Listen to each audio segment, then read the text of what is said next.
saw the movie last Saturday, and we both fell asleep during most of the film. I don't see how this is possible.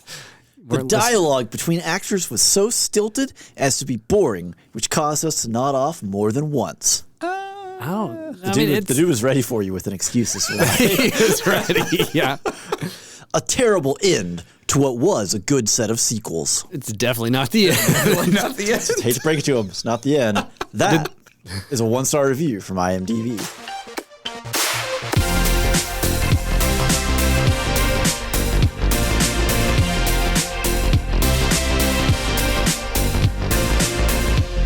Hey, what's up, everybody? We are Spoilers Intended, a podcast about series and films. I'm Steven, joined as always by Andrew. Hello. And over there is Ryan. Hello. Wow, we're getting spicier. You're stealing from each other. What's going on? Yeah. I mean, can I copyright hello?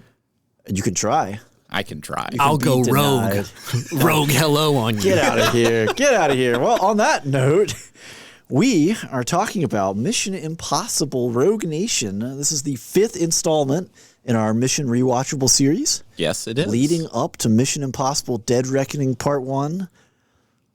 I'm not going to say it. .exe. Yeah, I was like, usually Ryan jumps in with the Appendix 3, whatever. Well, because usually he adds on, then I end it with .exe. Y'all are letting me down. Man, I tell you. Well, that's just every day for you, Steve. It is. Disappointment is my No one life. ever meets your standards. Never. So, for those of you who aren't familiar with this series, we do things a little different here than our normal episodes. It's a crazy episode. Crazy, wild format changes. So, no intro topic, no spoiler wall. So, this is your warning right here, right now. From here on out, all spoilers all the time on Mission Impossible. Yep. Rogue Nation. So, that's the 5th one. If you haven't seen it, go check it out. I'll give you a spoiler right now. It's pretty good. But then come back because we got a lot of opinions. Yeah. Yes. Give us the stats. Well, let's get a little synopsis. Oh, sure. Synopsis is fine. Because, why not? So CIA Chief Huntley convinces a Senate committee to disband the IMF, leaving Ethan Hunt to go after the shadowy and deadly rogue organization called the Syndicate alone. That's the most generic name. Unobtainium. The Syndicate. We recently recorded Fast X, and we were talking about the agency, and all I could think of was also the Syndicate. Yeah, I was like, come on, guys. Better Well, name also, than this? and I didn't watch enough of the old TV show back in the day to know, like, maybe that was the main organization. We're gonna kick off with some trivia. Oh, snap. It just is, go in ahead. fact, it's the Spectre. It's the of Spectre, Mission yeah. Impossible. Oh, okay. So the So it Syndicate actually is a ties reference in. to the TV show. Yes. Oh, well, I never knew that. I didn't I either. am less mad about this Now now. you I know- am also less I mad. also read that. I was like, oh, okay, because fine. whenever I remember at the end of Ghost Protocol, Correct. when they have like the final thing, it's like, we believe that the Syndicate. I'm like, the Syndicate? I know. It feels like, Dumbest name ever. what was this, a TV show from the 70s? The Syndicate? Oh, wait, it wasn't. It's actually from the was from the 60s. 60s. Wow. Yeah. All right, So we're continue. going to kick it off, right? So the Syndicate, the covert criminal organization which features in the film, were the regular antagonists in the original Mission Impossible television series from 1966. Okay. And they were also mentioned briefly in the final scene of Ghost Protocol.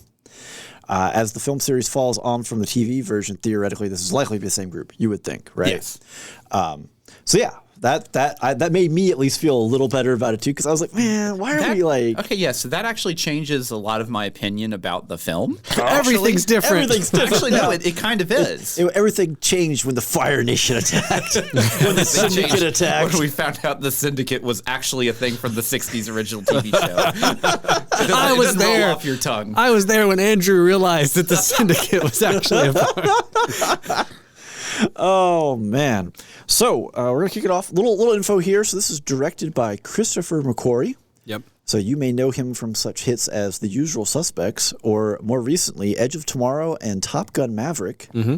He's also done every other Mission Impossible since Rogue Nation. Yeah, Fallout, and then soon to be Dead Yes. Reckoning. Dead Reckoning Part 1 We and we are 2. getting towards the end here.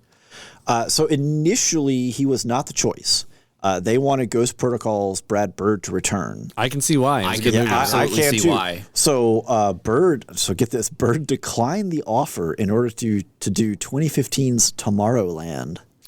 Oh, woof. Ooh, Buddy, buddy, you want to talk about some career decisions? I've never seen that movie, but woof. Woof. because that's the Walt Disney biopic, isn't it? Is that the George Clooney movie? I thought that was the Clooney movie. Oh, maybe that's the Clooney movie. I think that's what it is. Yeah, it's like Somebody- based loosely off the ride or the area from Disneyland, right? Tomorrowland. Yeah, I'm looking. That's what it is. I knew it had something to do with Disney. Yeah. And let's just confirm. Yes, that is Okay. exactly. Yes, That's what it's I- the 2015 sci-fi adventure. That's it. I knew it had something to do with that, but here nor Yeah, there. here nor there. That was a terrible decision. That was not a good decision. Bad move, Brad. Yeah, bad move, Brad. So let's see. So music is by Joe Kramer, who is maybe slightly less illustrious career here. So It's he's- not a great composer name. It just sounds like a guy it that just works at sounds a like hardware It's just a store. guy. Yeah. So he's done a lot of TV shows, but most notably worked with Tom Cruise on the Jack Reacher film. And which then, was actually quite good. Yeah. pretty good, yeah. And then also scored, I believe it was 1996's Kingpin. I think that's the year. Equally. So not a lot. Not a a lot. ton, Also yeah. kind of all over the place because Kingpin to Jack Reacher in terms of like films is big difference. Is he one of those guys that has like 2 composer credits, but then like 100 music department credits Yeah, a in little between? bit, yeah. Yeah. So this film stars Tom Cruise, Jeremy Renner, Simon Pegg, Rebecca Ferguson, Ving Rhames, and Alec Baldwin. I really Don't forget about Sean Harris, who plays Lane, the bad guy, Yeah. because he's fantastic in this movie. I'm fine. You We'll got get him in there. We'll get Okay. I'm fine. So the movie, I'm there now.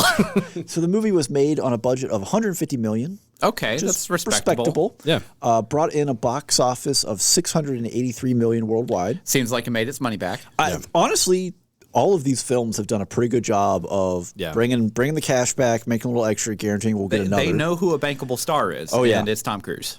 Unlike our one-star reviewer who thought this was the end, apparently decided this was the end of the series. Like, it can't survive how bad this movie is. Was there rumors before this came out that it was supposed to be the end or something? Not that I'm aware Well, of. the way Yeah, I it don't ends, remember it. it definitely could be the end because they beat the Syndicate, who Right. I guess is the big bad guys, Quote, from the unquote, thing. yeah. And then the IMF is now reinstated, Yeah. Yeah. and then that's it. Yeah, I Right. mean, it kind of wraps it all up with a bow. Yeah. It's kind of an inflection point that Yeah, it could have been. because Ghost Protocol at the end has the lead for this film, where this Right. one doesn't have that. yeah. So yeah, Yeah. So I don't know. I was kind of digging around here for some fun trivia. trivia. So we'll go with this one here to kick us off. The film's plot was very difficult to develop.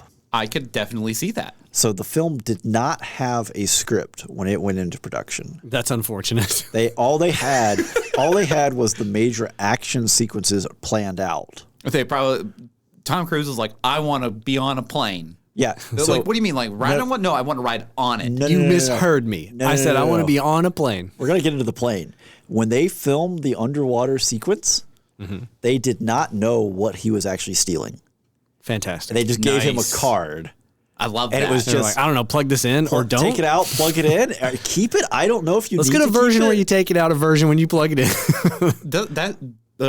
This was the film that he got the record for underwater breath holding, right? Until it was broken by Kate Winslet. I don't know if it's a record or not, but he got up to 6 minutes. Yeah. Wow. I think it was a record for filming. That would make sense. Yeah, I would see that. for holding your breath in film. That surprised me just because so much of that scene looked like CGI. CGI. Yeah. That like it made me feel like I mean, him getting spun around That's was obviously definitely Right. CGI. Yeah, but like yeah. he was underwater for chunks here. Yeah, Yeah. I mean they still filmed underwater. Right. Yeah.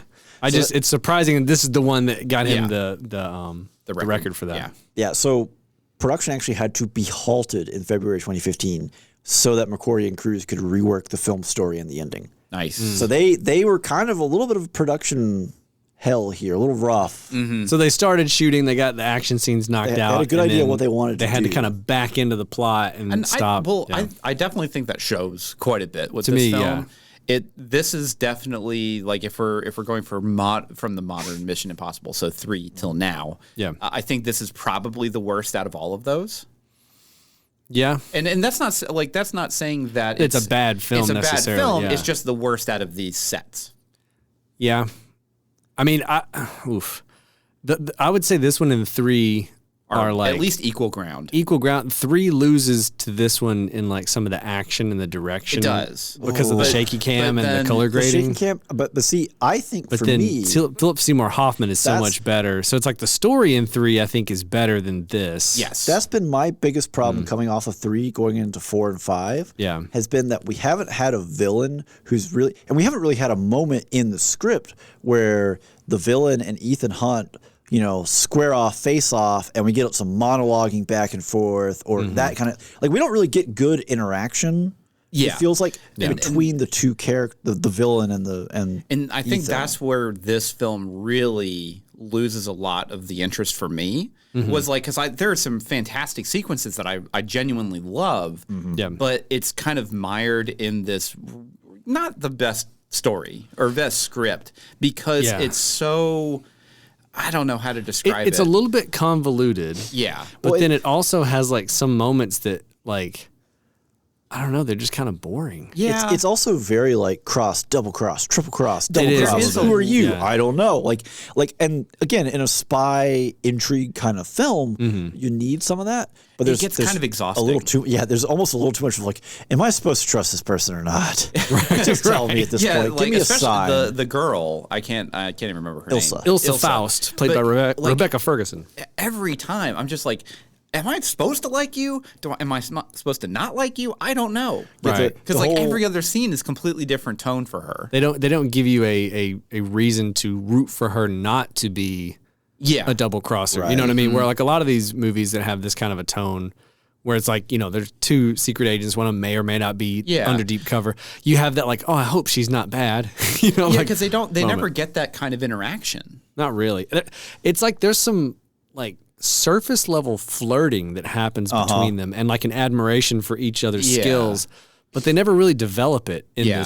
this. It never really. well, and doesn't go also, anywhere. coming off of like 3 and 4, you're like, bro, you're married. Right. That's the Technically, other yes. side of it. Slow yeah. down a little bit here. The other thing that I think really hurts this film is Jeremy Renner's character was so strong in Ghost Protocol, and then I know that they wanted him to be kind of like the next Ethan Hunt analog for the franchise, and then obviously it didn't happen. Tom Cruise wanted to stick around for as long as he's going to run Might into as the well, ground. yeah. But I think for that the issue is that now Jeremy Renner's character is just kind of sidelined because they're just like, well, we don't really know what to do with you anymore. Well, I was gonna say they didn't give. I would have loved it if they had stepped his character's action scenes up. Yeah. and given him more to do. He has such a good action scene in Ghost Protocol in the Burj Khalifa fight, and then he just didn't really ever get that same kind of moment to shine. The best thing he had in this was when him and Luther were in the car, the 4x4. Yeah. But even then, it's like played for laughs. He's like trying to do the 10-point turn to just get had around. to get the 4x4. Which I mean, that was at least entertaining. It was I think, entertaining. I think they found a really good balance of action and comedy. Yeah, and they work with it well. I do want to reel it back though to our plane. Yeah, the plane. The plane moment. Yeah. that we You mean kick- you're in the plane? No, I'm on, on the plane. We kick off with this. So he is hanging off of an Airbus A400M because he needed a way to outdo himself after the Burj Khalifa climb. Which I don't understand Ghost how that's Protocol. possible. Well, so I've got a theory here, right? So the Burj here's my theory. the Burj Khalifa is only so tall, right? I mean, sure. So at points, You can only die so hard falling off of it. well, what I'm saying here is at points in filming with him attached to the side of the plane, he was 5,000 feet of altitude on this plane because they would have to, for the shot, they'd have to take it off. Well, then you have to turn it back around and bring it back down, Incredible. Okay. right? I mean, sure. Like he's up there really high. I get it, but that's the thing. It doesn't feel as dangerous as the Burj Khalifa was. Maybe because It doesn't. I have a bigger problem with general height than I do with planes. I don't know how to describe it. So also a flip side to this as well, right? Like my understanding of well, if you fell off the Empire State Building, you die, right? My concept of that is very strong. Yes, right? you would. Confirmed. I just checked. Yes. The judges say yes. You But could the die. concept of the speed of a plane, like being on the exterior of a plane, isn't as obvious. Yeah, Right? Like it's not something that you know. So to give reference here, right, to how much force. risk was put into this, is they realized, big obstacle to this filming was not just the wind resistance, but also the possibility of a bird strike. Yes. If a bird yeah. hit the camera or Cruise, when that plane is ramping up to take off, 150, 200 miles an hour, he's just dead. Yep. Like it's just that's a 1 pound object at 200 miles an hour just goes straight through you. Oh yeah, kind of thing. Yeah. So he actually was struck by a small pebble. Oh my gosh. While filming one of the, I believe, either 5 or 6 takes of the airplane. Well, I guess it came from like one of the runway. Or like from the landing gear. Either kicked up off the runway or whatever. It was in the prop wash. Mm-hmm. So Cruise says that the impact hurt so badly that he was positive he'd actually been like badly injured for the scene, right? Oh man. And he still had to do the take. Like he was afraid to look down at his body, right? Yeah. So when the take was over, the pebble was apparently tiny and was embedded in his clothing. Oh wow. So it didn't actually like break through and hit the skin. I'm sure he bruised like a mofo. Oh, crazy, yeah. But like I bet that hurt. Oh, I'm sure. Because like you are moving. But yeah, they had to design a special frame for the camera. Mm-hmm. Yeah, I do remember. For wind and also for basically to act as a protective shield for Cruise the camera takes the bird strike and it shoves off or whatever. I mean, that's pretty much the only way you can do it. Right. I would imagine. So, and also McQuarrie, the director, was concerned that Cruise would have like a panic attack while doing this. And Cruise was just like, you keep filming it. Like if I'm up there and I have a panic attack, maybe it's a good take. Yeah. Like just keep it rolling. Just losing his mind. They also had to design special lenses that were in his eyes so that he could have his eyes open in the shots without having like dust particles. I do remember hearing about through his eye. Yeah.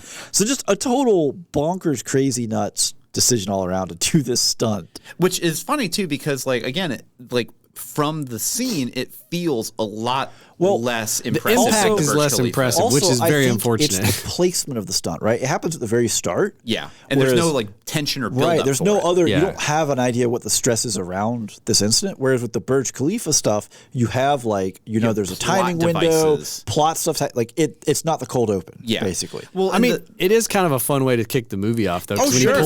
It's kind of played off for laughs. A little bit. He opens the wrong door. Yeah, Yeah, which, I mean, it's still like a fantastic cold open, but then the thing that always kills it for me is when the door opens, it's just a CGI Tom Cruise that just gets bounced around in the cargo plane. Well, so that's what I was going to say about like, this is a bit of we're going to dip into Fallout a little bit, but like looking at Ghost Protocol and then looking at Fallout and the amount of practical effects and shots that they do there and the restraint they use with CG in both of them, with the exception of the Kremlin. Yeah. Gotta say that. This one, in that opening scene, it does feel unfortunate because I would have much rather had the door open.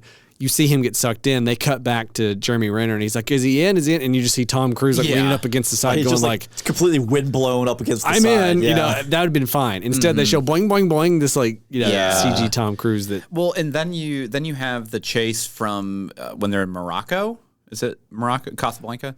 Morocco. Yeah. So whenever he runs the car off of like not the cliff, but like the stairs or whatever, and the car like back ends over itself like 3 or 4 times. It's a little the CG weird. is so poor. Yeah, and it's like, what? Just make it flip like once, and then just land it on its head. You don't have to like keep doing it. Well, I mean, or just go full Casino Royale, put a cannon under that thing, and flip it 20 times. I know, like do it Yeah, do it practical. Like there are so many other films out there, both before this, with like go back to Christopher Nolan with the Batman series, where he flipped an 18-wheeler, all the way up to modern day, where they're doing it practically with a car. Yeah, like it can be done. It can be done. Is it good for it? No, but they just didn't want to. Maybe they couldn't do it because they needed to shoot it in Morocco.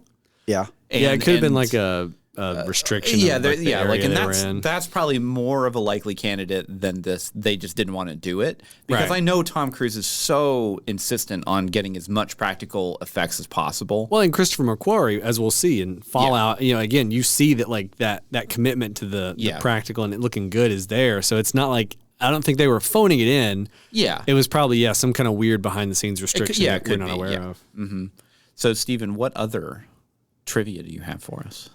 Well, so for one, Tom Cruise did all of the stunt driving He sure in this did. movie. Wow. And it looks fantastic. And the reason given was the stunt director said, well, he's the best stunt driver we have. So, and I believe actually Simon Pegg objected to that because he had to be in the car with him while he's driving. And he's like, well, wait, why is Tom the one driving? Well, he's the best one we've got. Oh. Which is hilarious. It actually is. Speaking of stunts, so this is the first movie in the series now that has not featured the iconic drop and hang from the original Mission Impossible. That is true. Of any variation. Because we have variations on it, right? Like in Ghost Protocol, it's Jeremy Renner's character who does that. But that iconic pose does not happen in this film. When did that happen in number 3? Number 3 is when he goes over the wall into the Vatican.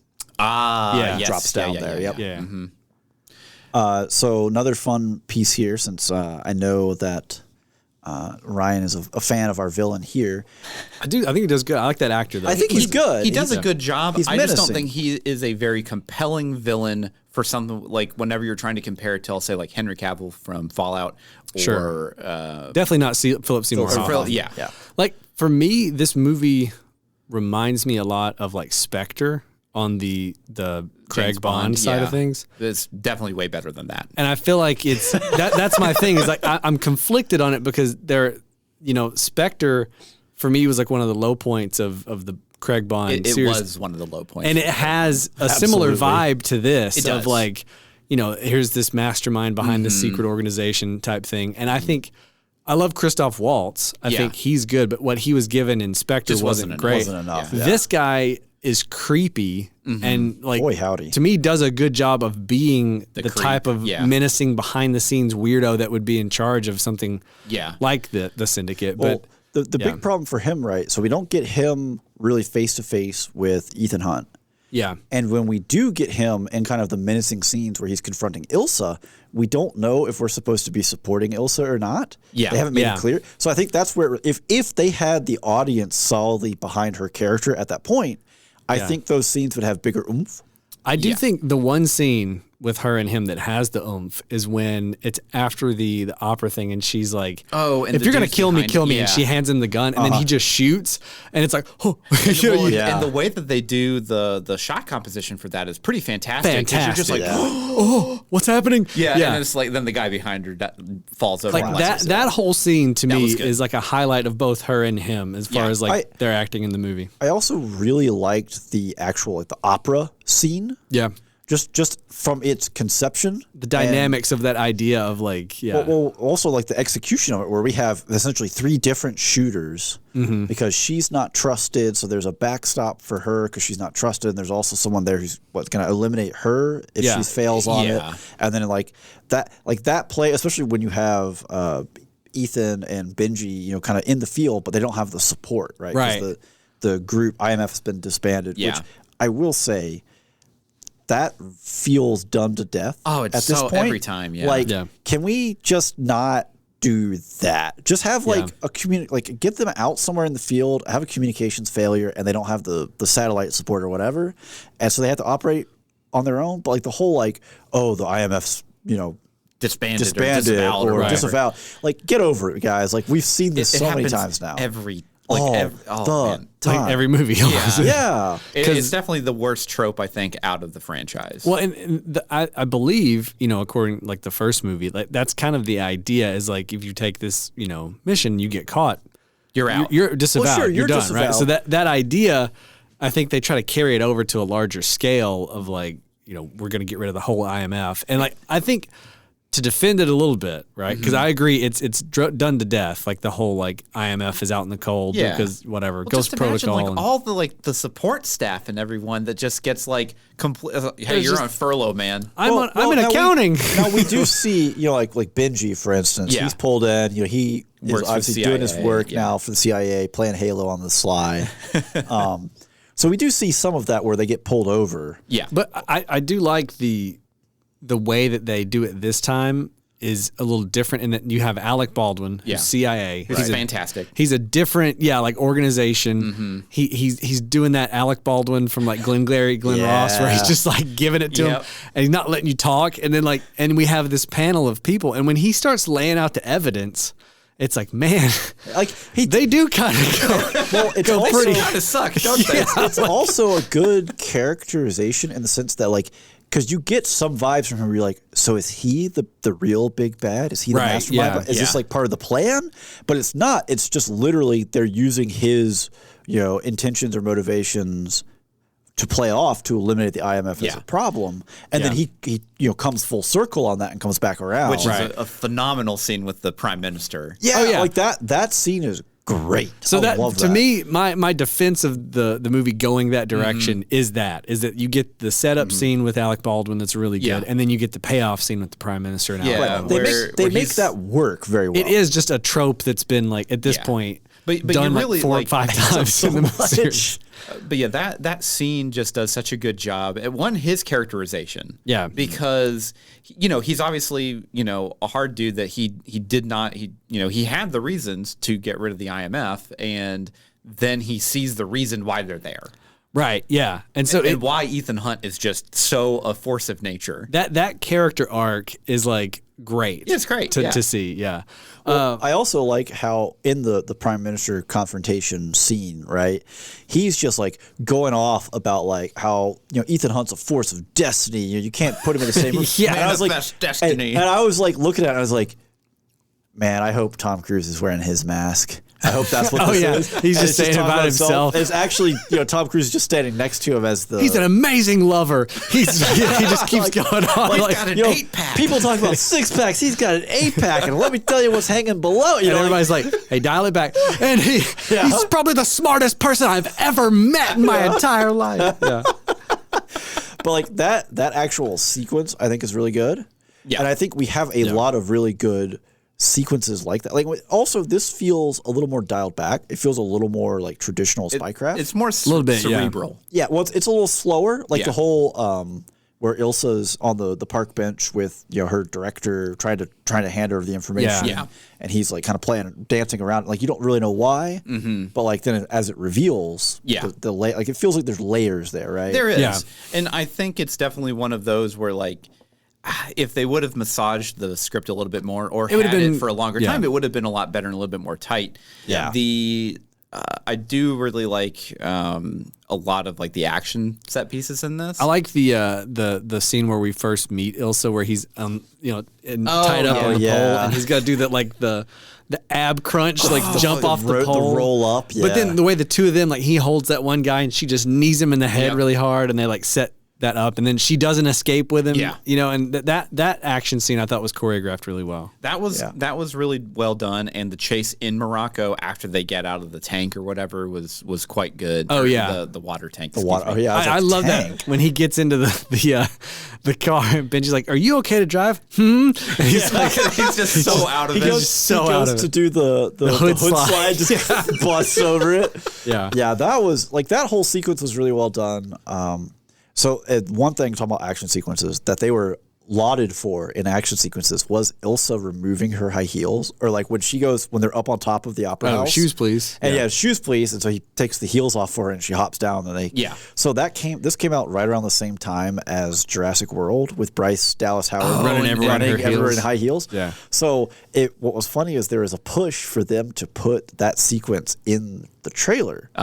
Because they were getting so much flack on Jurassic World for that, and they have that sequence, and both Cruise and the director McQuarrie were like, we're not going to do that because that's really kind of punching down. It's like a jab. We're not here to take digs at people. We're just here to make a good movie. Well, that's the thing about Cruise is just from his professional persona, he doesn't talk dirt on anyone. If you're making a film, he's just like, cool, you're making a movie. I like movies. Right. Yeah. I hope it's great. I want to see it. I hope I want to be entertained or whatever. Yeah. He does seem, especially with kind of the fanfare around Top Gun Maverick, and kind of the inner Hollywood applause he got from that. He does seem to be the kind of person where it's just I just want to make a good movie. Yeah. I just want to see a good movie. You know? Yeah. Well, because I know, like, historically, just as a person, like, that's why he wanted to be an actor, is he just loves movies. Right. And now he's in a position to where he can just make the movies he really wants good to make. movies. And have a lot of control and everything else. Yeah. Well, especially because I know in the new Dead Reckoning film, he does a whole sequence where he's stunt driving again, and it's all him. And that's kind of the thing, is like, whenever you have a star like Tom Cruise that can do all of this stuff, and they're like, well, he's the best one on the set. Like, there's no reason not to let him do it. Yeah. Like, you have so much more of a visceral kind of experience. And I think that's what it just the Mission feels Impossible- better. Yeah. It feels more makes, real. Yeah. It makes the director's job so much easier, because it's not like where you have to be like, well, I filmed the actor getting on the motorcycle, Yeah. and then the stunt driver gets on, and then I filmed the actor getting off. It's like, hey, I can put the camera anywhere I want, because at the end of the day, it's just Tom Cruise. Like, what am I going to do? Show his face? Oh no, it's Tom Cruise. Like, what am I worried about? Speaking of that, the knife fight between the henchmen. Oh man, that was brutal. Oh, and Ilsa at the end was there. brutal. It was good. However, you can definitely tell the limitations of them having to cut every, basically every, couple 2 or 3 seconds. steps. Yeah. Just because, she just, like, they don't know how to knife fight. Probably neither one of them does, No, of honestly. course Yeah. not. Yeah, like, that's not knock on her. I kill people every day with a knife. Why are you on set? While you were making movies, I was studying the blade. You should have done a better background check on me. But yeah, that, like, the scene itself is really good. It's just you There's can a lot of see the cuts. limitations of the cuts, because modern action films just don't have that kind of. And I will say, I did like the setup of that with, like, all the pillars, because they did kind of play around. Oh, yeah, that was pillars, like sliding back and forth with the camera as a way to kind of hide some cuts. And watching her, like, sneak through there is kind of tense, because you're like, yeah. is she, like, on top of this and this dude has no idea, or is he playing her and he knows? And so you've got this kind of, cat and mouse going on. It was shot really well. Yeah. Another area where I feel like the plot maybe shows a little bit of, like, it could have used some more seams. massaging. Some of the fraying. Is like with the underwater heist, right? So Benji's got to Too walk much through. CGI for that for me. Well, that number one, but like just the plot reasons of it happening, right? The mechanics of it, right? Because so many of the Mission Impossible movies, you get such a good heist, like in Ghost Protocol with like the Burj Khalifa, when they got the 2 planes, if they're on different floors impersonating people. In this one, Benji's like, okay, I've got to get through this hallway, right, with the gate analysis. So you've got to swap this out. Otherwise, I'm out. I'm done, right? They never explain what's going to happen to him. Is he going to be arrested? Is he going to be killed? He does say that he would have to go. He'd be in a Moroccan jail. He would just be in jail. Yeah. And I'm like, okay, but then the other thing to me is like, okay, so Tom Cruise jumps in the thing. He goes to the front door. Can he not just like, oh, gotta use the bathroom in the lobby and like take a break for a minute? Like they don't give us like, once I enter the front door, I have to get through these gates within 3 minutes or they're gonna know something's up. They also don't tell us, like, why can Tom Cruise not go in there tonight and then at 8 a.m. Benji comes in for work, right? That's what I'm saying. They don't give us an excuse for, like, well, it's security swept against their database every 10 minutes. It's got to happen simultaneously. Yeah, like, there's no justification They there. do it and it adds tension, but it's missing that extra layer of like, here's why I only have this amount of time to get through all these gates, or here's why we have to do it simultaneously. Like, like the data gets scrubbed every night or backed whatever, up or whatever, So I will say, sorry, Andrew. No, go ahead.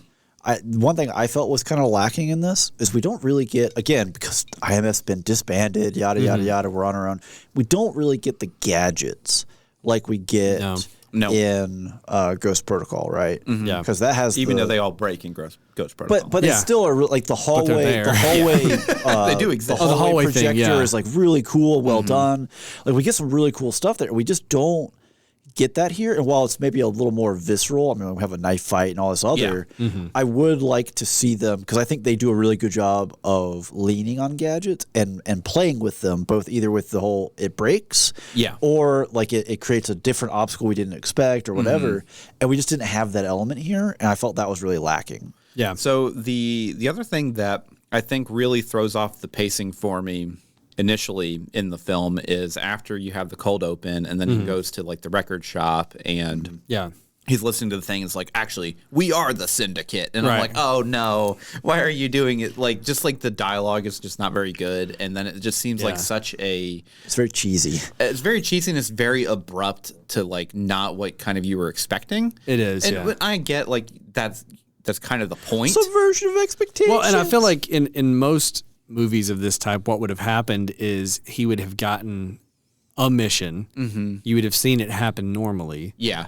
Not a double cross, Yeah. recording. And then midway, a third of the way through the movie, he goes to get another mission. Yeah. And then, your mission should, you have no choice. We are the Syndicate. It happens. And then it's a little more like, oh, we're not safe here, Yeah, like if he, or no, sorry. Oh, go ahead. Well, so I was going to say, like, if he would have done something like basically had a scene with the girl from the record shop beforehand, and then like we had maybe one or two more scenes, and then he comes back and does another and picks up another mission. Now we have an emotional attachment to their rapport, because she has that first line of dialogue, and you're like, you're really him, aren't you? And you're like, ooh, I like this girl. This is fun. Yeah. And then she gets killed, and you're like, he's going for blood now.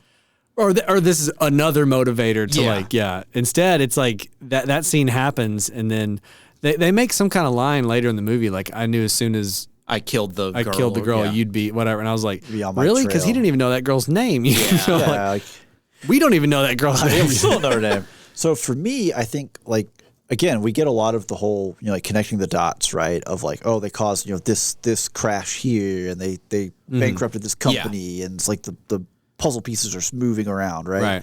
Well, like, if they're doing all this and the Syndicate can get into the mission system for IMF, why not just give him a mission, and then he's actually working for the Syndicate without knowing it, and he, like, triggers one of these events, and that's the trigger for one, IMF getting shut down.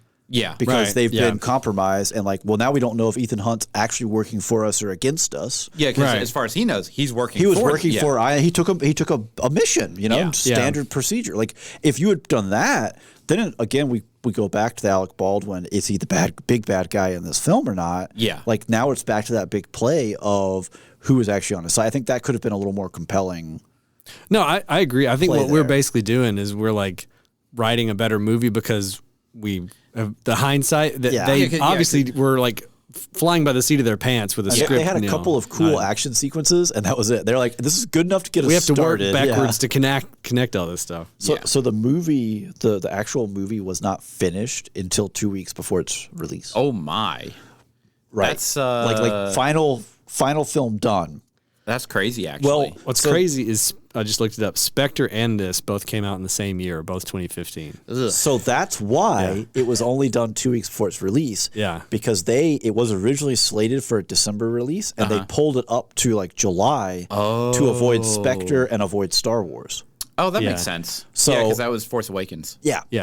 And then they also had an issue there with Rogue One. Yeah. Because they with had Fallout coming out. Well, no, they had Rogue Nation in the name.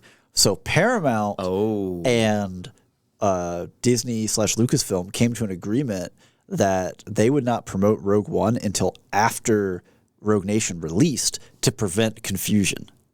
Wow. How weird is, like, I didn't even know that they would ever talk on that level, yeah, right? I mean, I guess it makes sense. You have to when you're yeah. investing millions of dollars. Hundreds of millions of dollars into these. Well, because theoretically, Rogue Nation would be hurt more than Rogue One, but at the same time, Rogue One was kind of like, it was the first Star Wars movie that didn't have like a main it wasn't line. the Skywalker. So it was kind of a marketing gamble from them on how to promote it. Which also at that point, right? This is the 5th installment of a very successful franchise. Yeah. Like, even ignoring 1 and 2, like 3 and 4 were bangers. They were making money. Like, you don't necessarily want to say, hey, we should go up against them in marketing. Like, no. Even if you are Star Wars or whatever. I mean, Disney or whatnot. Yeah. So I thought that was pretty interesting too. But that is another factor in just how hectic the production is. Yeah. Because this film came out, mid 2015, and in February they were pausing production because they still couldn't get the script together. That's a tight deadline. Like, that just, like, there's like $150 million. That makes me. Well, that's probably like, so for example, the chase right after the rescue in the water thing. And which also, I just love that scene where they pull up right next to Brandt and Luther. He's just like dazed, and then Brandt's just like, what's up? Just gives like a nod, and then he just like flies off. Then she's waving. But that entire chase scene, all the driving, the motorcycles. The motorcycle scene was that's phenomenal. probably my favorite action scene in this movie. Like, good. it's just well choreographed, well shot. But then it ends with like the mediocre CG of like, the car flipping. It doesn't look great. Yeah. I bet it would have looked better if they probably had the VFX teams had more time to finish it, but they obviously had, tight they were deadlines. under the gun. So that's probably another layer of it. Fast, Well, so the motorcycle chase whenever Cruz is on the cycle is so good. Yes. I mean, just the footage alone. Oh, yeah. Excluding the actual context of the scene is really, really interesting. And just watching him on a motorcycle with no helmet. Yeah. I will say, though, it did annoy me because in other... like in Ghost Protocol especially, we see him kind of hurt a little bit and kind of like dusty. He wrecks on the motorcycle, rolls around, and his jacket's ripped up. Next scene, his hair looks great. He has no dirt on his face, and I was like, "What? Like what did he do in the bathroom to clean up? Because he looks fine. He looks fantastic. They should have at least made him look like that. Would have been a funny scene if they walk into this bar and he's just sitting there, his eyes swollen, like his hair's everywhere. He's filthy, and he's like, "Hey." Yeah, I do think they have some issues there with that kind of continuity. Yeah. Where it's like the dude was dead 30 minutes ago, and then he just wipes on a motorcycle at whatever speed. Like you gotta be a little limp. Like we have again at the end of Ghost Protocol. Yeah. Where like he's like hurting at the end of that. Like I mean it's like hospital. Yes. Yeah. Like, So the other thing too is I feel that the finale kind of fight outside of the knife fight is a little anticlimactic. It's just okay. Yeah. Yeah. Where you have the final turn where you have, he gets stuck in the box. Right. And then, you're like, oh, they got him in the box. And then that's kind of it. It just ends. Yeah. Yeah. It like I like the box. Like I like that idea of like he uses his overconfidence and he's a step ahead of this guy for the first time. Yep. I do like the scene too with Benji with the bomb and he's talking through Benji. Like that's a good. That has a good. It's a good concept and it's like but I agree with you that like the final, run around fighting with the guys are like just not as good as some of the earlier beats. So it is kind of a weaker finale compared to. And I think that's why afterwards, whenever we were like, oh, we're going to do all the Mission Impossible films for the podcast.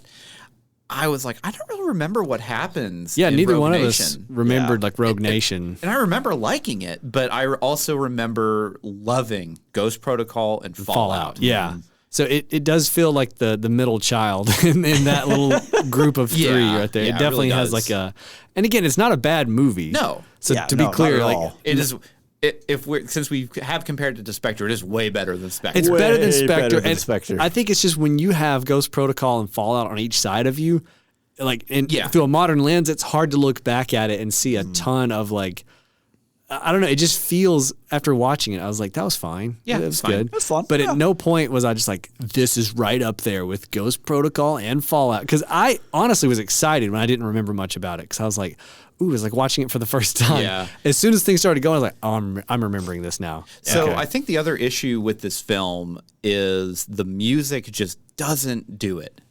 So I disagree a little bit on that. Not all the way. There is a Rogue Nation theme that they kind of play, and they work it in to a few different tracks, and I like it. And when they work it in, I'm like, ooh, okay, I like this. But then it doesn't do enough after that, I guess. So the big thing with if you go to Fallout, the score by Lauren Balfe is phenomenal. It's absolutely so good. Yeah. And maybe it's just because I've been listening to that soundtrack. It's just been on my playlist for movie soundtracks for a long time. Yeah. And then I'm going to this film and it just doesn't have the punch that I was expecting. I completely agree that it does not hold up to Fallout's score, but I just think that I do like that. I'd have to find it and pull it up, but it's there's a little theme that they play. They sneak in after the Mission Impossible theme. Yeah. That's a repeated thing that we haven't heard before in any other movies, and I don't think we hear after. I call it the Rogue Nation theme. I don't know what it is. Well, so they did have, so this is a little bit of trivia here. Yeah. The main operatic theme in this film is called Nessun Dorma, which is from the opera Turandot. Okay. Which is the opera that they are at. I mean, the opera music and the classical music was phenomenal. Yeah. But, it's classical music. So that also becomes Ilsa's theme in the film, and it comes back up again when she and Ethan are having scenes. Oh, interesting. Yeah. This is so just that bit kind of plays through there some. Maybe that's what I was hearing that was repeating. This is more of just a callback. I forgot to mention it in Ghost Protocol episode from last week that you were listening to right now. But I always laugh whenever there's a moment whenever I think they're in the Indian party. Okay, yeah. Yeah. And they're just playing the Mission Impossible theme, but like in Indian style. Oh, yeah. Like on the sitar and stuff. Yeah. It's like, what? Anyway, sorry. Yeah. That just made me remind me of I mean, it is always funny. Like, you like walk into a bar and there's just some dude in the corner with a mandolin playing this theme. You're like, what? Well, and they do that in like anime a lot too, where you have like the main theme of the show, and then they just take that and they just change it to every style of possible They transpose it to a different style. Yeah. What if this week we do it in the style of flamenco? Yeah. You know what? Flamenco. The language of love, or whatever. I don't think that's. Is that the language? It's not at all. I'm trying to think what else I want to talk about with this movie. I do think that the action is good for the most part. I mean, honestly, I think going all the way back to the first movie, right? This has the most feel of Ethan Hunt is really out of not out of control, but like out of his depth. Like that the villain really has control over the events that are transpiring. Yes. Yeah. Especially with like the whole opera house where it's like every angle is covered to the point of, well, we save the Chancellor by wounding the Chancellor and there's still a bomb in his car, right? Right, yeah. Like stuff like that works really well. Even with me kind of hating on the whole, like, oh my gosh, we've disbanded the IMF again. Yeah. You know, how many times can we just shutter an organization in the span of 3 years? This is not how the government works. Alec Baldwin should have started off. We've shuttered this organization 3-4 times already. Why are we opening it up again? Why is it back again? But I mean, like the kind of like the Senate hearings, like that's kind of a classic thing, anyways. Yeah. It kind of makes me feel back all the way to like Clear and Present Danger. Yeah. And those types of, I don't want to call them more serious, but more grounded. More grounded, spy theater. Like, and this one definitely felt more grounded to the idea of the concept and the execution of like a lot of the plots do make a lot of sense. Yeah. And like in the base of reality, excluding the water tank, which doesn't make any sense. Nothing about the water tank makes sense. Right. But everything else around it is all like, okay, yeah, I can see this. Yeah, for me, the plot points of like what's happening in the stories isn't where it struggles. It's the making me care about characters and making me understand the motivations and the setups and payoffs of heists. Yeah. You know, because again, we've had so many good We've had some examples really of good that. heists. Yeah, in this series. And in Ghost Protocol, we get like, how many heists? Like at least 2, 3? 3? Yeah. Yeah. I think it's 3. Yeah, because you got the hotel. Kremlin. The Kremlin, the hotel, and then you have the Indian Mumbai. Mumbai. Yeah. So you have 3 heists that were executed better than the one that happens basically in this movie when they're trying to like because sneak in. we get put into the middle of a heist whenever he's on the plane, and that whole scene feels so disconnected from everything else that it doesn't tie in to. I mean, it does tie into the story, but it doesn't really directly tie in for the audience. If that makes any sense. And I wish they had done more of a cold, like the cold open should have been longer. Because if you think of the cold open like cuts really. Like 4, the cold open is long. Yeah, he's escaping that prison and Bogdan's there. And Yeah. it's like 20 minutes or so. Yeah. It's maybe not that long. It's Well, probably, but you know what I mean? Like 6 minutes. It felt it's more than 6 minutes. It's more than 6 minutes. It's less than 20 more than 6. The plane sequence is like 8 minutes. Okay, I feel that's probably like 15. But Yeah, it's probably like 15. But it does because it cuts pretty quick, right? He's on the plane, he's achieved, his objective, and then he just makes flies eye off. contact and he pulls the ripcord, and then just goes into the theme. And I was actually kind of like, what? Yeah. I thought I remember this playing out a little longer, but I mean, this isn't Living Daylights where they're fighting out of a cargo off the plane, cargo net, throwing cocaine over Afghanistan. or Uncharted. As one does. It's not cocaine, it's heroin. Heroin. Get it right. Get your drugs. Potato. Get your drug regions right. Golly. I will say, though, just as a general oversight for where we are in the Mission Impossible franchise, because, like, for me, I've seen these films. It's been a while. Yeah. But like for my wife, these are all fresh, new experiences. She is enjoying these way more than the Bond films. I mean, I could definitely see Just, that. just see that, because yeah. they're more grounded, they're more modern. They also have a lot of comedy. They do it well. They place it really well. Yeah. And that's the thing, the only real comedic and mixed with action for James Bond is going to be Pierce Brosnan for a modern audience because Roger Moore. no, but you have the Modern. campiness. Modern, yeah. You have the campiness for that, but then Daniel Craig is not a funny guy. Timothy Wrecked. Dalton is not a funny guy.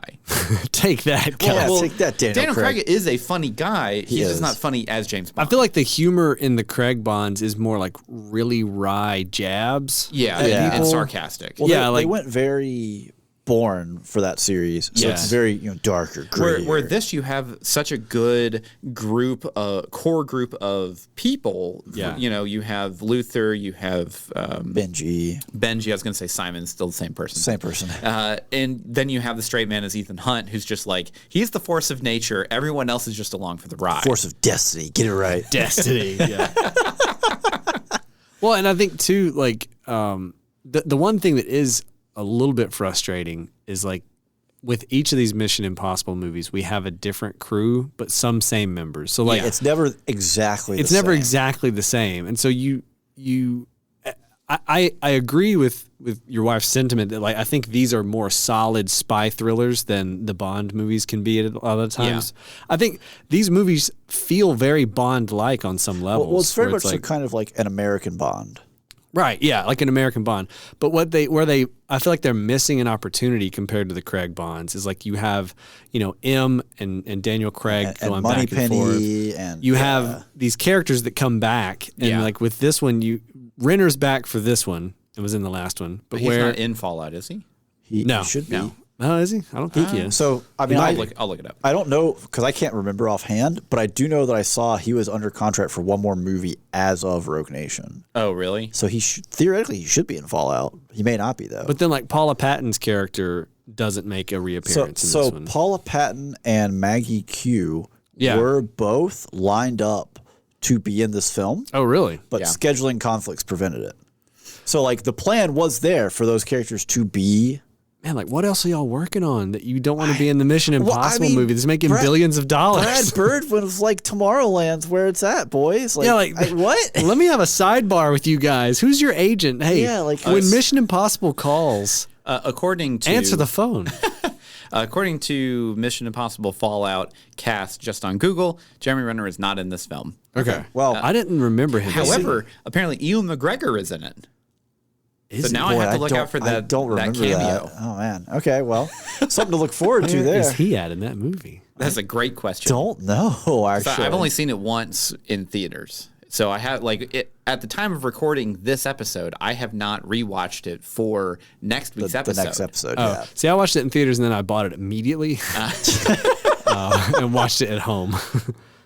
Or immediately upon I was its gonna say, home it's release. not quite how it yeah. works, but yeah, I paid to get a same film idea. reel sent to my home. Just lugged it home. Yeah, but yeah, to wrap that point up, I was just thinking like it would have been better if they could get the continuity a little more. same crew each time, and then because you get that with Luther and Benji, you know, Yeah. and that kind of stuff. But so, you don't get any of the other like tertiary help.